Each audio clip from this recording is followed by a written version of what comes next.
वासुदेव श्री कृष्ण गोविंद हरे मुरारे।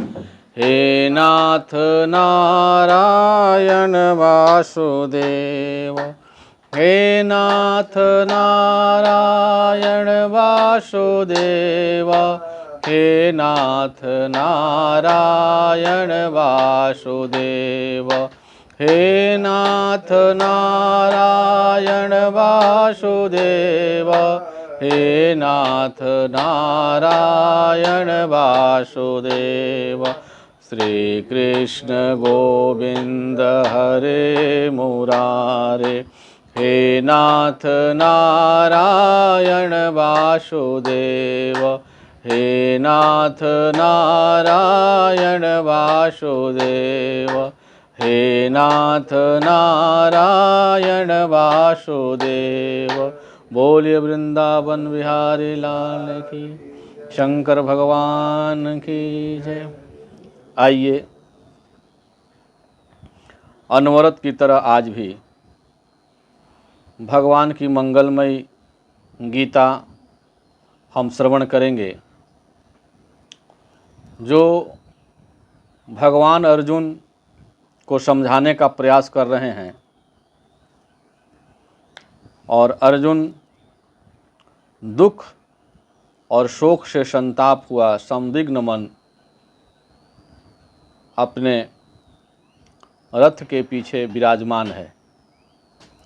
परमात्मा कहते हैं कि दुखे स्वनुद्विग्न मनाः सुखेषु विगत स्पृह वीतराग भय क्रोध स्थिर धीर मुनिच्यते। अर्जुन कल पूछता है कि हे परमात्मा, स्थिर धीर पुरुष की क्या लक्षण है। परमात्मा से क्रियात्मक बातों को पूछ रहा है। वो कहता है कि स्थिर धीर मुनि पुरुष कैसे चलते हैं, उनकी क्रिया कैसे होती है, वो कैसे बैठते हैं, वो कैसे उठते हैं, कैसे खाते हैं, कैसे पीते हैं। हे कृष्ण, आप ये बताने का प्रयास करें।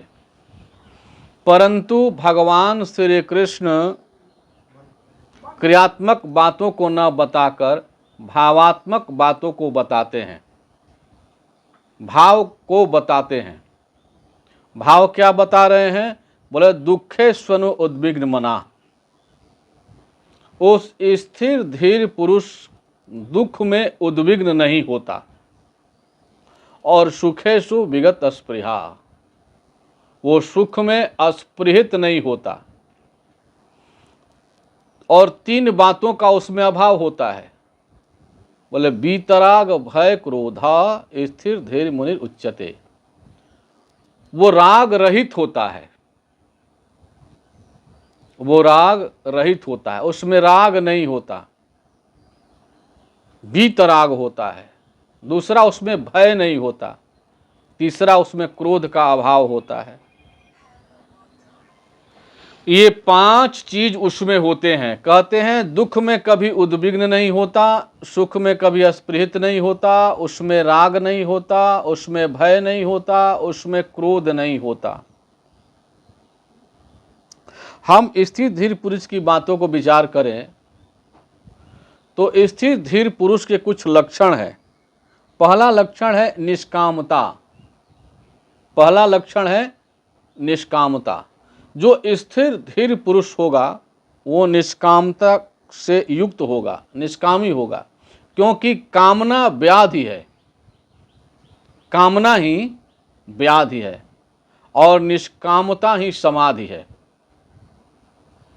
कामना एक रोग है, एक व्याधि है, जिस रोग से जीव पीड़ित होकर के नाना प्रकार के दुख को भोग रहा है। नाना प्रकार के दुख को जीव भोग रहा है।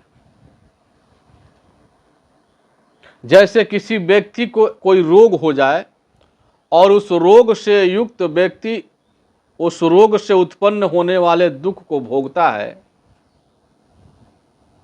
और रोग का लक्षण शरीर पर नजर आने लगता है। रोगी होगा तो रोग का लक्षण भी शरीर पर नजर आने लगेगा। वैसे ही कामना, भगवान श्री कृष्ण कहते हैं कि कामना रोग है, व्याधि है, और कामना रूपी रोग से जीव एकदम व्यग्र हो रहा है, व्याकुल हो रहा है। और निष्कामता ही समाधि है, और जब तक उसका कामना नष्ट नहीं होगा तब तक उसका दुख रूपी रोग नष्ट नहीं होगा, दुख रूपी रोग नष्ट नहीं होगा। हम एक उदाहरण देते हैं। एक जहाज में बहुत सारे यात्री बैठे हैं, एक जहाज में बहुत सारे यात्री बैठे हैं। पायलट ने अनाउंस किया कि यात्री कृपया ध्यान दें, कुछ सुख की बात भी है और कुछ दुख की बात भी है, कुछ अच्छी बातें हैं, कुछ बुरी बातें हैं। अच्छी बातें ये है कि जहाज सब तरह से ठीक है, सारे इंजन, सारे मशीन, सारे पार्ट पुर्जा सही काम कर रहे हैं। हम लोग पृथ्वी से हजारों किलोमीटर ऊपर की ऊंचाई पर उड़ रहे हैं, हजारों किलोमीटर ऊंचा हम लोग उड़ रहे हैं। सारे पार्ट पुर्जा मशीन सही काम कर रहा है, ईंधन भी पर्याप्त है। ये अच्छी बातें हैं। बुरी बातें क्या हैं? तो बुरी बातें ये है कि जहाज में जो दिशा सूचक यंत्र है वो काम नहीं कर रहा है। अब बताइए, अब किस दिशा में जहाज जा रहा है इसका हमें पता नहीं। जहाज किस दिशा में जा रहा है उसका पता नहीं, तो वो जहाज तो क्रैश ही करेगा। जब दिशा का ही पता नहीं है तो लक्ष्य पर नहीं पहुंच पाएगा, गंतव्य स्थान पर पहुंच नहीं पाएगा। जिधर जाना चाहिए उधर ना जाकर के उसके विपरीत जा रहा है, तो ये तो सुख का बात नहीं है। तो उसी प्रकार से सुख की बात तो ये है, मनुष्य शरीर एक जहाज है। हम कल बताए थे, एक उदाहरण दिए थे, आज फिर एक उदाहरण दे रहे हैं। मनुष्य शरीर एक जहाज है और चेतन इसमें बैठा हुआ यात्री, और मन ड्राइवर है। चेतन बैठा हुआ यात्री, मन ड्राइवर है और शरीर जहाज है।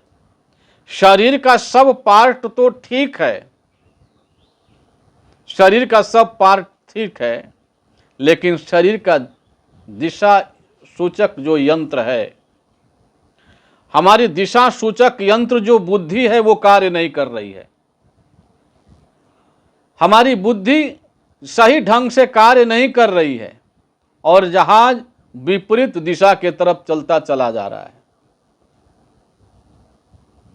जब तक जहाज सही दिशा पर नहीं जाएगा, दिशा सूचक यंत्र सही कार्य नहीं करेगा, तब तक जीव अपने शांति को प्राप्त नहीं होगा, जीव सुखी नहीं होगा, अपने लक्ष्य पर नहीं पहुंचेगा। और जीव ये यात्रा कर रहा है अपने गंतव्य को दूरी करके लक्ष्य पर पहुंचने के लिए। जीव जन्म जन्मांतर, युग युगांतर और कल्प कल्पांतर से यात्रा करते आ रहा है। हमारी यात्रा आज की नहीं है, हम आज के नहीं हैं, हम अनंत अनंत जन्मों से यात्रा कर रहे हैं।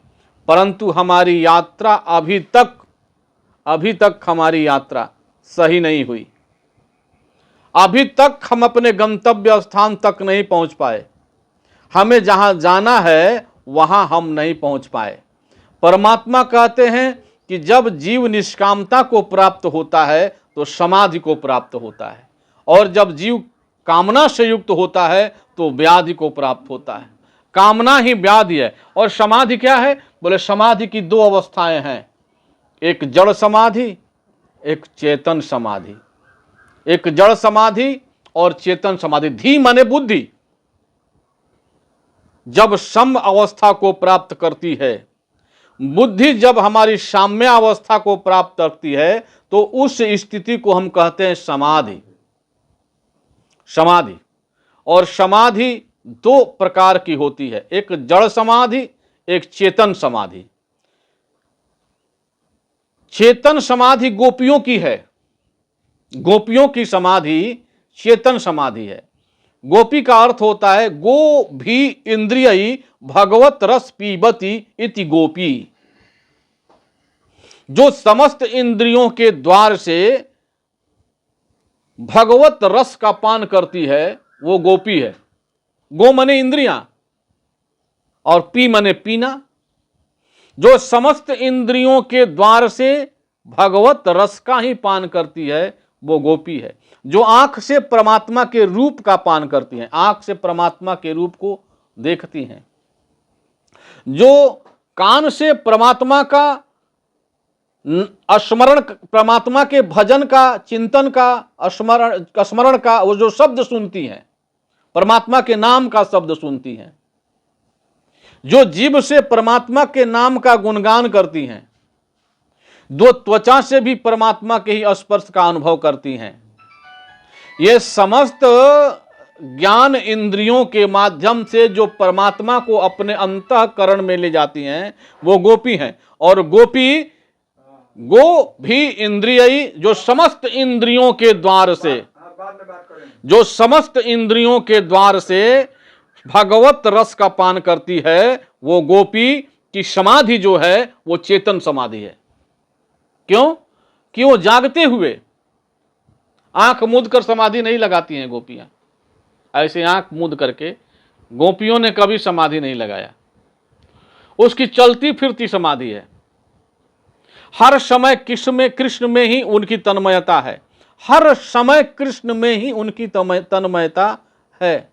कृष्ण से अलग वो अपने आप को कभी नहीं समझती। लेकिन एक जड़ समाधि होती है। हम जो समाधि लगाते हैं, हमारी समाधि जड़ समाधि है।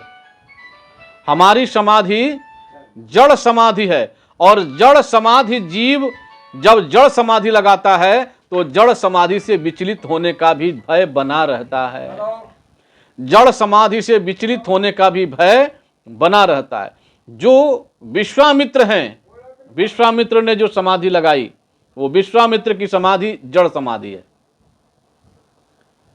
विश्वामित्र 60,000 वर्ष तक समाधि लगाए रखे, 60,000 वर्ष तक।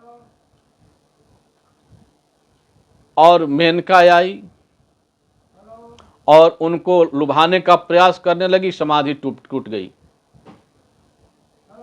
क्यों? समाधि टूट गई। समाधि टूट गई बुरी बात नहीं है, लेकिन समाधि टूटी तो समाधि टूटने के बाद वो मेनका में आसक्त हो गए। मेनका में आसक्त हो गए। यह समाधि की जड़ता सिद्ध होती है। यह समाधि की जड़ता सिद्ध होती है।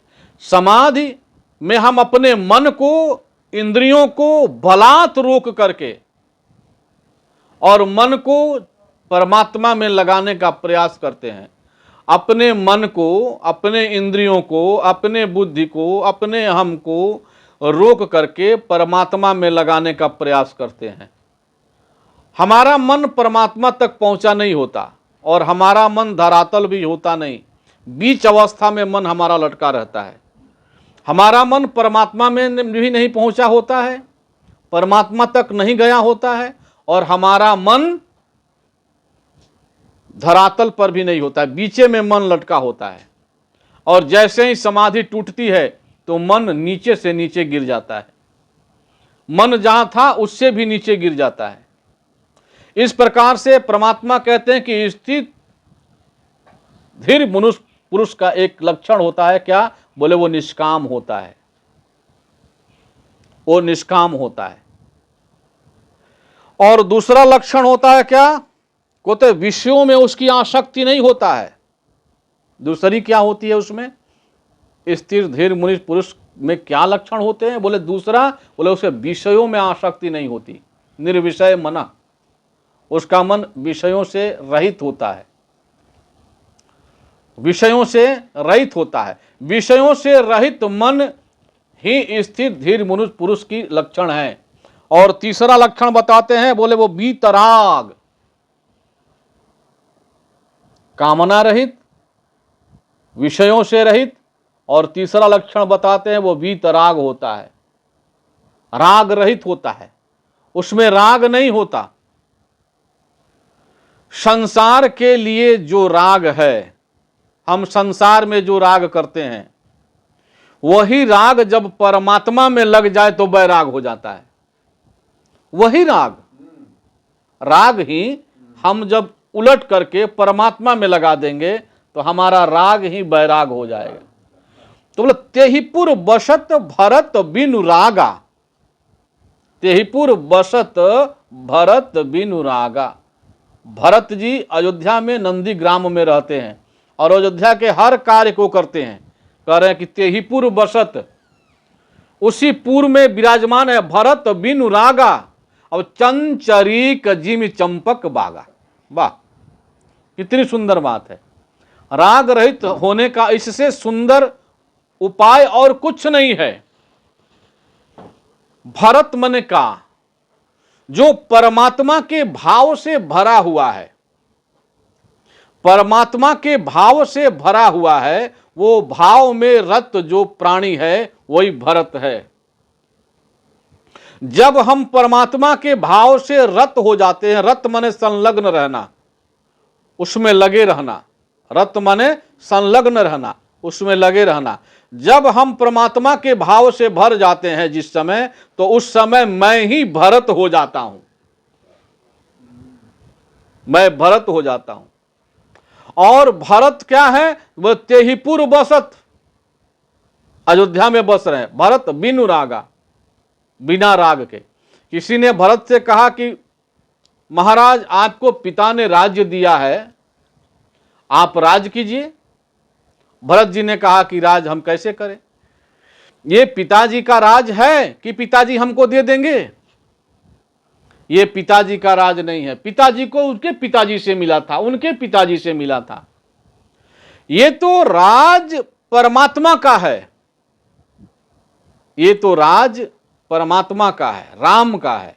मैं इसमें राज नहीं कर सकता हूं, इसमें मैं राज नहीं कर सकता हूं। तो किसी ने कहा कि महाराज तो क्या आप राज का परित्याग कर रहे हैं?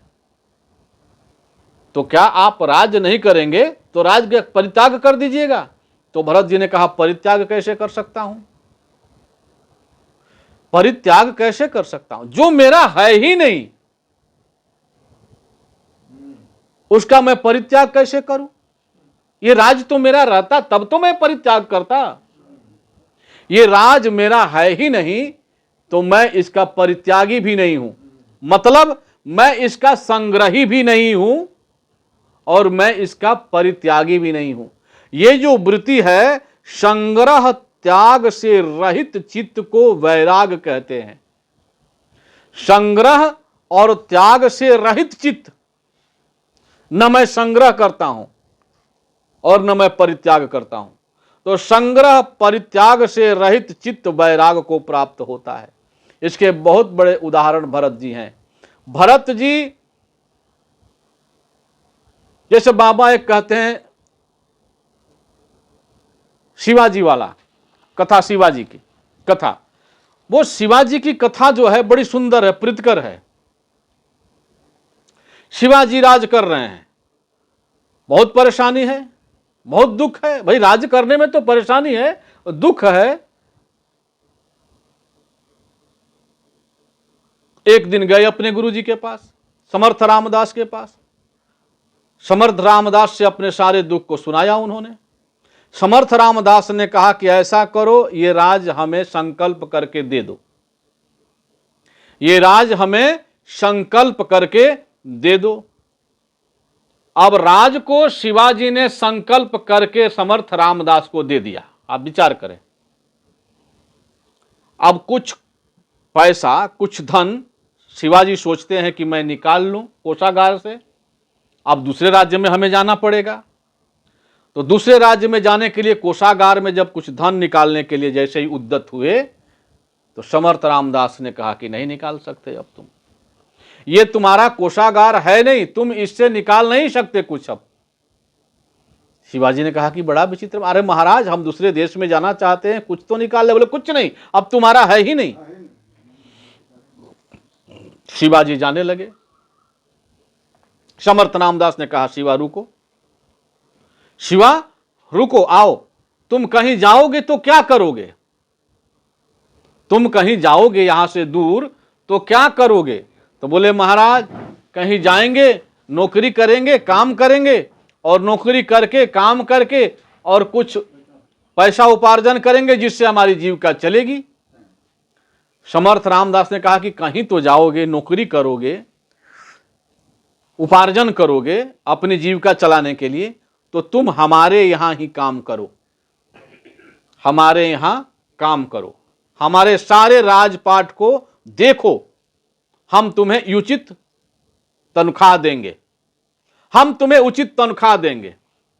अब शिवाजी अपने ही राज्य में महाराज को दान करके और उस कर्तापन के अभाव से रहित होकर के, राग से रहित होकर के, उसमें न संग्रह है न राग है, राग और संग्रह से रहित होकर के शिवाजी अपने ही राज्य में कार्य करने लगे। अब अगर कोई हानि हो जाती है तो उनको लगता है कि ये तो गुरु जी की हानि है, हमें थोड़े हानि हुई है, हमें हानि थोड़े हुई है, ये तो गुरु जी को हानि हुई है। अगर कोई लाभ हो जाता है तो सोचते हैं कि हमें लाभ नहीं हुआ, तो गुरु जी को लाभ हुआ है। तो लाभ से और हानि से रहित, संग्रह से और त्याग से रहित होकर कार्य करने लगे, तो दुख सुख के रोग से रहित हो गए, दुख सुख के रोग से रहित हो गए, कामना और निष्कामता के भय से रहित हो गए। अब इस प्रकार से शिवाजी ने बहुत दिन तक काम किया। वैसे ही हम यदि भरत जी के तरह, यदि शिवाजी के तरह इस संसार में राग रहित हो जाएं और संग्रह रहित हो जाएं, कामना रहित, राग रहित, संग्रह रहित, त्याग रहित यदि जीव हो जाएगा तो उसका सारा का सारा दुख मिट जाएगा। बोले दूसरा कहते हैं कि विषयों में अनुरक्ति न हो, और तीसरा क्या कहते हैं? बोलते हैं वैराग। पर तीसरा कहते हैं कि विगत राग, वैराग हो उसमें, मैंने वैराग के बारे में बताया। और चौथा कहते हैं कि सुख दुख में सम हो। चौथा कह रहे हैं कि सुख दुख में सम हो। कौन? स्थिर धीर मुनि, स्थिर धीर पुरुष, जिसकी बुद्धि स्थिर हो गई है, वो पुरुष का लक्षण बता रहे हैं। बोले सुख दुख में सम हो। बोले सुख दुखे स्वन उद्विग्न मुना, दुख में उद्विग्न न हो, व्याकुल न हो, और सुखेषु विगत अस्पृह, सुख में अस्पृहित न हो। जीव दुख में उद्विग्न हो जाता है और सुख में अस्पृहित हो जाता है।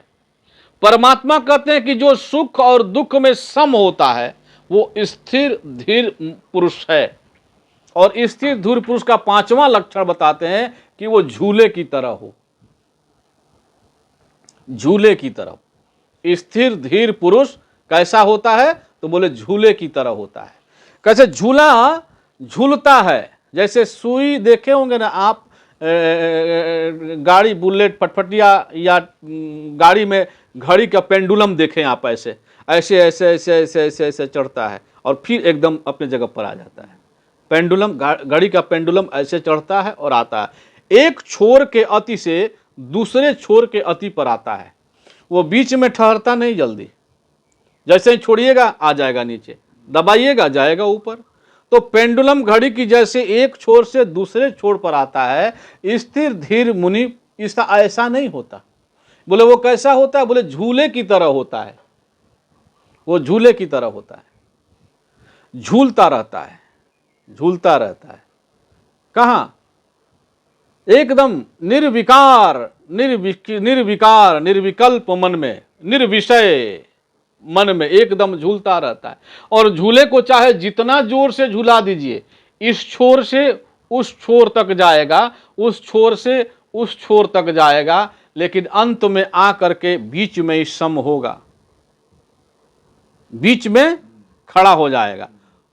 वैसे ही ये संसार रूपी सरोवर में जीव तरंग में उठता डूबता रहता है। तो तरंग तो उठता डूबता रहता है, लेकिन स्थिर धीर मुनि पुरुष के लक्षण ये हैं कि वो बीच में सम हो जाता है, चूल्हे की तरह सम, एकदम स्थिर हो जाएगा।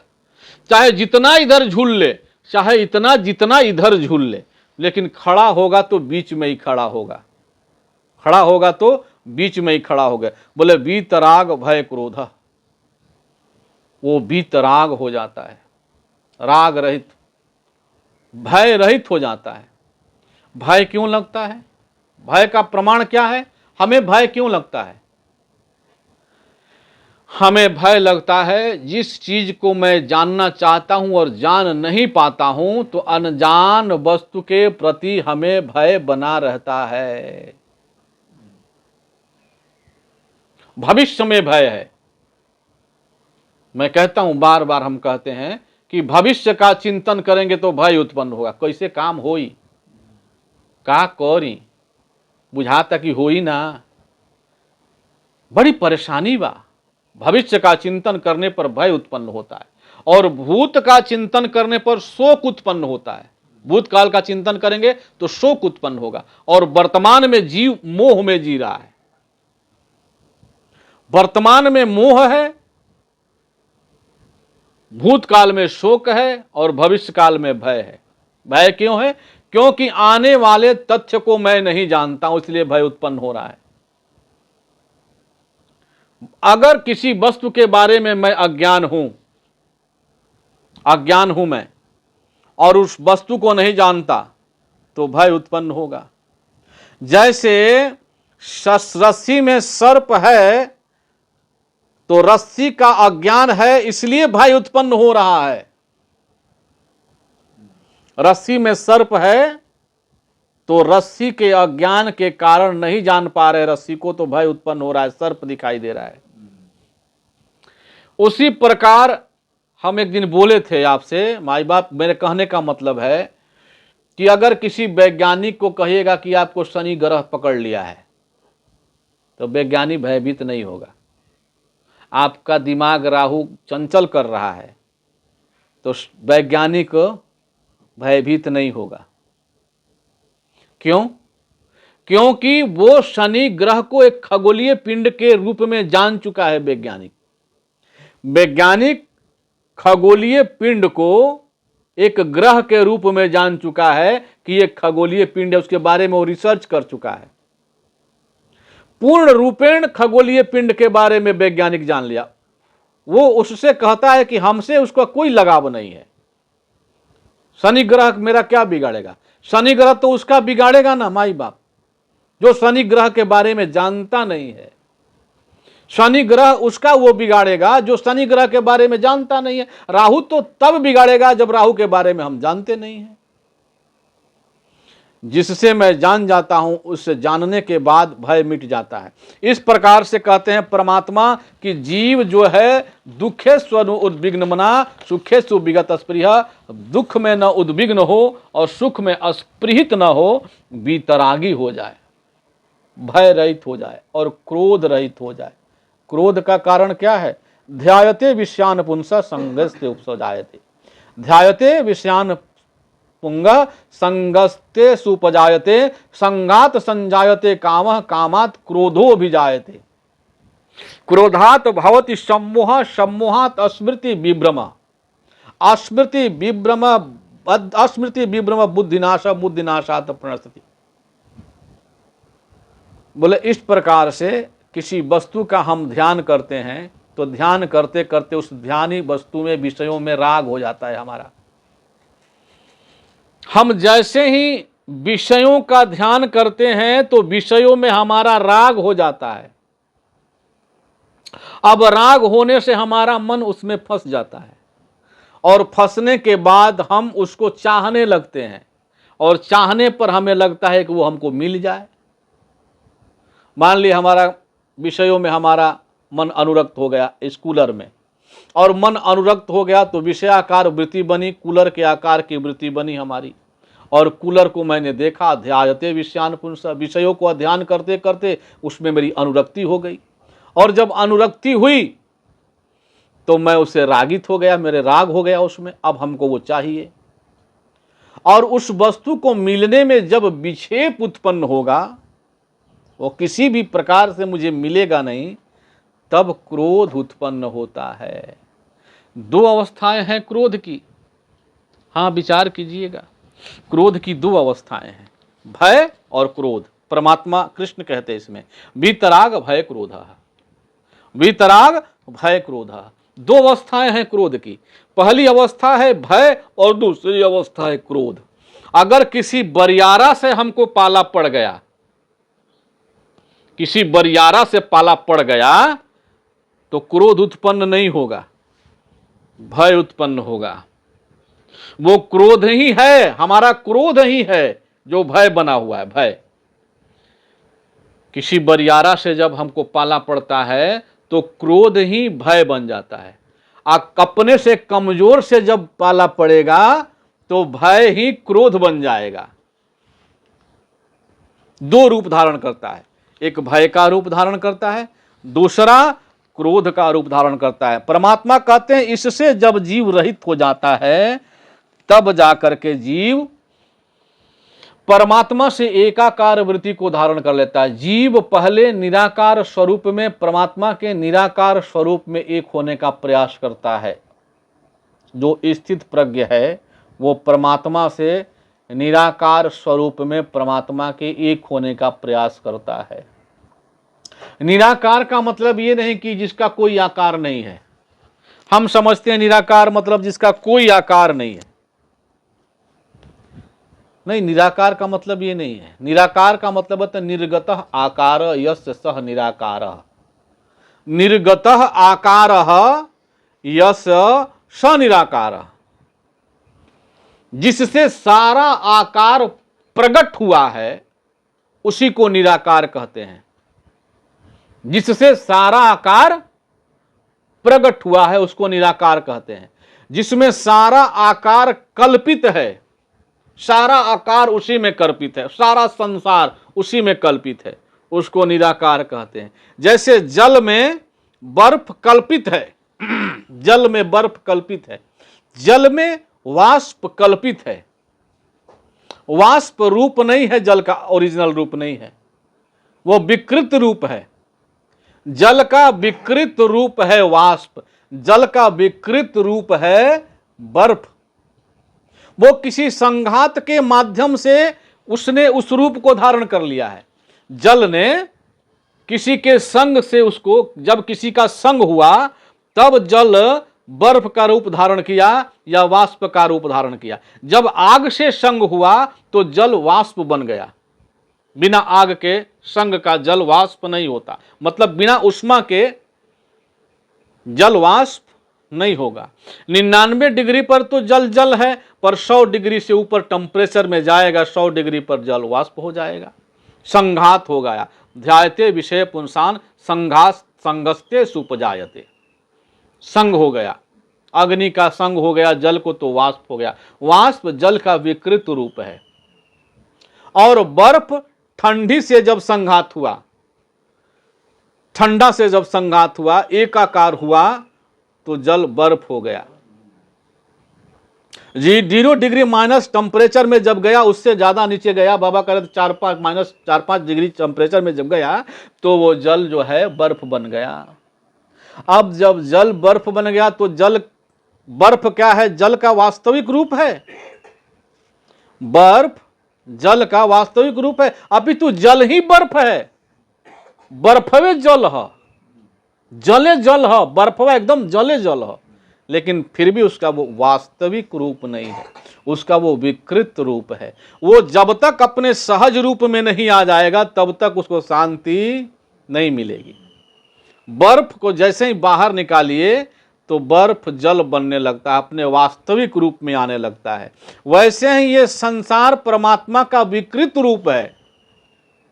परमात्मा का ये संसार विकृत रूप है। तो विकृति आई कैसे उस चेतन में? उस चेतन में विकृति आई कैसे? तो बोले उसको माया से संघात हो गया, उसको माया से संघात हो गया, माया से एक हो गया। माया के उपाधि को धारण करने के कारण वही चेतन ब्रह्म ईश्वर कहा जाने लगा। और ईश्वर ने इस जगत को रचा। ईश्वर ने इस जगत को रचा ऐसा भी नहीं कह सकते, नहीं नहीं, ईश्वर ने इस जगत को रचा ऐसा नहीं कह सकते। कहते ईश्वर ही स्वयं जगत बन गया, ऐसा बोलिए। ईश्वर स्वयं जगत बन गया है, उसमें विकृति आ गई। ये संसार परमात्मा का रूप ही है, ये संसार परमात्मा का रूप ही है, लेकिन विकृत रूप है। और जब तक ये विकृत रूप परमात्मा का सहज रूप में ढल नहीं जाता, इसको शांति नहीं मिलेगी। ये आत्मा का विकृत रूप ये शरीर है, ये शरीर जो है आत्मा का विकृत रूप है। और जब तक ये विकृत रूप शरीर अपने चेतन आत्मा से एक नहीं हो जाता, तब तक श्याम जी भैया शांति इसको नहीं मिलेगी। तो परमात्मा कहते हैं कि देखिए, निराकार से युक्त होकर जीव, निराकार स्वभाव से युक्त होकर जीव अपने दृष्टा साक्षी में जाता है। दूसरी अवस्था क्या है? वो अपने दृष्टा में जाएगा, दृष्टा हो जाएगा। अब वहां त्रिपुटी हो जाएगी, दृश्य, दृष्टा और दर्शन। दृष्टा, दृश्य और दर्शन तीन हो जाएगा। और निराकार रूप में ही तीन रूप धारण कर लेगा, और निराकार रूप ही तीन रूप धारण करेगा। कौन सा रूप धारण करेगा? पहला बनेगा दृश्य। दृश्य माने ये जो दिखाई दे रहा है, ये जो दिखाई दे रहा है वो दृश्य है। और दृष्टा माने मैं देखने वाला, और दर्शन माने जिसके माध्यम से देखा जा रहा है, जिसके माध्यम से देखा जा रहा है वो दर्शन। तो दर्शन के माध्यम से दृश्य को दृष्टा ने जाना, और दृष्टा के भाव में जब जाता है तो वो तीसरी अवस्था आकाश की निर्लेपता में पहुंचता है। स्थिर बुद्धि वाले पुरुष की बात कर रहे हैं। वो दृष्टा में जब जाता है तो वो महाआकाश के निर्लेपता में पहुंचता है। तब महाआकाश के निर्लेपता से चेतन के निर्लेपता में पहुंचता है। पहले महाआकाश में पहुंचता है, और महाआकाश के निर्लेपता से चेतन के निर्लेपता में पहुंचता। मैं आत्मा हूं ऐसा जानता है स्थिर धीर पुरुष। मैं आत्मा हूं यहीं तक नहीं रुकता, बोलता उससे आगे पढ़ता है तो बोलता है अहम ब्रह्मस्मि, यहां तक पहुंचता है। मैं आत्मा हूं जान लिया, यह अंतिम लक्ष्य नहीं है। उसके बाद आगे पहुंचता वो धीर पुरुष तो क्या कहता है? अहम ब्रह्मस्मि, मैं ही ब्रह्म हूं, मैं ही ब्रह्म हूं। हे अर्जुन, जब जीव इस ब्रह्म स्वरूप सत्ता को जान जाता है तो स्थिर धीर पुरुष के कोई कर्तव्य नहीं होता। वो क्या करेगा क्या नहीं करेगा, उसके लिए कोई कर्तव्य नहीं होता। वो शांत अवस्था को, आनंद अवस्था को प्राप्त होता है। जो करता है उसका वो अपना कर्तव्य है, जो हो गया सो कर्तव्य है। और शांत अवस्था को, सौम्य अवस्था को, सहज अवस्था को, आनंद अवस्था को प्राप्त कर लेता है। परमात्मा बार बार अर्जुन को समझाने का प्रयास करते हैं, और अर्जुन बार बार परमात्मा से पूछता रहता है। बोलता है ना अभिनंदती न द्वेष्टि तस्य प्रज्ञा प्रतिष्ठिता। वो अब अभिनंदन करने से प्रसन्न नहीं होगा। कोई अभिनंदन कर दे, उसका खूब बड़ाई कर दे, तो ना अभिनंदती न द्वेष्टि, तो वो प्रसन्न नहीं होगा। कोई उसका बुराई कर दे तो वो दुखी नहीं होगा। स्थिर धीर पुरुष ना अभिनंदती न द्वेष्टि तस्य प्रज्ञा प्रतिष्ठिता। क्यों? कि उसकी प्रज्ञा चक्षु जागृत हो गई है, उसके विवेक का नेत्र जागृत हो गया है, उसकी विवेक शक्ति जागृत हो गई है। वो जग चुका है। वो जगे हुए पुरुष का स्थिति है। और जगा हुआ पुरुष न निंदा से कभी घबराता है और न कभी स्तुति से प्रसन्न होता है। यदा संहरते चायम कुरुमो अंगानि व सर्वस, बोलते इंद्रियाणि इंद्रियार्थे भयस्तस्य प्रज्ञा प्रतिष्ठिता। बोले कैसे? जैसे कूर्म, जैसे कछुआ अपने सारे अंगों को समेट लेता है, वैसे ही स्थिर धीर पुरुष भी अपने सारे अंगों को समेट लेता है। आज बस यहीं तक। इसके बाद आगे की कथा आगे होगी। अनंत कोटि ब्रह्मांड नायक, अशरण शरण दीनानाथ दीनबंधु, अकारण करुणा वरुणालय भक्त वांछा कल्पतरु, मोर मुकुट पीतमाशा घनश्याम नंद नंदन ब्रज नंदन द्वारिकाधीश, भगवान श्री कृष्ण चंद्र के चरण कमलों में मैं अपने प्रवचन पुष्पांजलि को, सत्संग पुष्पांजलि को समर्पित करता हूँ। श्री कृष्ण गोविंद हरे मुरारे, हे नाथ नारायण वासुदेव। श्री कृष्ण गोविंद हरे मुरारे, हे नाथ नारायण वासुदेव। हे नाथ नारायण वासुदेव, हे नाथ नारायण वासुदेव। हे नाथ नारायण वासुदेव, हे नाथ नारायण वासुदेव। श्री कृष्ण गोविंद हरे मुरारे, हे नाथ नारायण वासुदेव। हे नाथ नारायण वासुदेव, हे नाथ नारायण वासुदेव। बोलिए वृंदावन बिहारी लाल की, शंकर भगवान की, पवन सुत हनुमान की, बोलो श्यावर रामचंद्र की, बोलो शंकर भगवान की, बोलो अपने अपने गुरुदेव भगवान की, अपने अपने माता पिता की, समस्त भक्त भगवंत की, समस्त नगर बस्ती की, कृष्ण अर्जुन भगवान की, श्रीमद् भगवत गीता की। प्रेम से बोलो नमः पार्वती पतये हर हर महादेव। ओम शांति शांति शांति।